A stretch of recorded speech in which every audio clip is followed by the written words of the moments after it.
22শে জানুয়ারিও আমরা, এটা কিন্তু আমার দলের প্রোগ্রাম, হাজরা থেকে সর্বধর্মের মানুষকে নিয়ে মিছিল করে পার্ক সার্কাস ময়দানে গিয়ে আমরা একটা মিটিং করব। দিদি, রাম মন্দিরে আপনি যাবেন? তোমরা সব জেনে বসে আছো, আমি তো কিছু জানি না।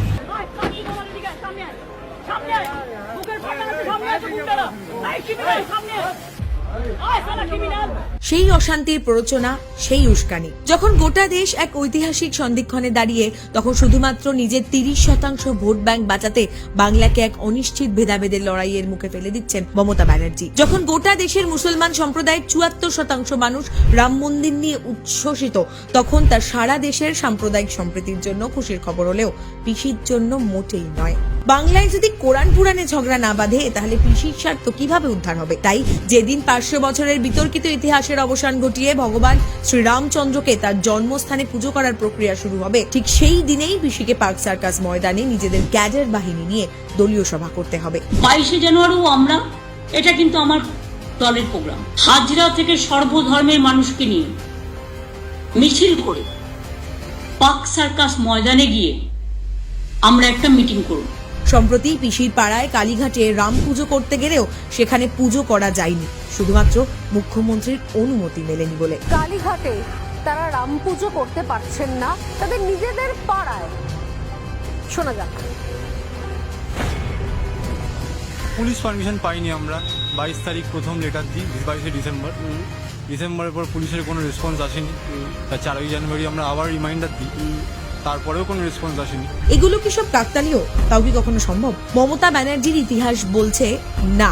বাংলার মানুষ ভুলে যায়নি যে আমাদের রাজ্যে মহরমের জন্য দুর্গাপুজোর বিসর্জন বন্ধ করেছিলেন পিসি। আমরা বলছিলাম একটা দিন বিসর্জন হবে না, সেটা হচ্ছে মহরমের দিন। রাম নামে শুধু পিসির নয়, তার ভাইদেরও সমান অ্যালার্জি, অন্তত তৃণমূলের ইতিহাস তাই বলছে। মদন মিত্র: আরে আপনাদের বাবার ভাগ্য ভালো যে রামের বউটাকে রাবণ নিয়ে পালিয়েছিল।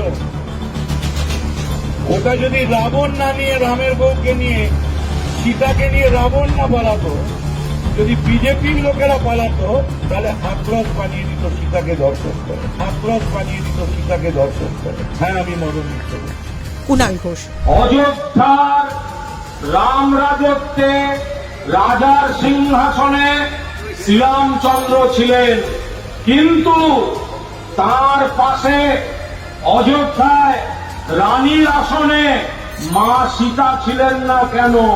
কেন সনাতন ধর্মগ্রন্থের এই বিকৃতি এবং অপমান? পৃথিবীর 4টি মহাকাব্যের মধ্যে অন্যতম সেরা মহাকাব্য রামায়ণকে বিকৃত করার সাহস কে দিল তৃণমূল নেতাদের? তাই খুব ঠান্ডা মাথায় পরিকল্পনা করে রাম মন্দির প্রতিষ্ঠার দিনটাকে বেছে নিয়েছে তৃণমূল কংগ্রেস, শুধুমাত্র বাংলায় অশান্তির আগুন জ্বালানোর জন্য, যাতে সমস্ত সংবাদ মাধ্যম এবং মানুষের নজর সেই দিকে ঘুরে যায়। সাবধানে থাকুন, সুস্থ থাকুন, আর এই ধ্বংসাত্মক অশান্তির প্ররোচনার খেলায় ভুলেও যেন পা দেবেন না। কারণ মমতার যে একটাই অসৎ উদ্দেশ্য, বিভাজনের রাজনীতি, মানে সেই ইংরেজদের মতো ডিভাইড অ্যান্ড রুল।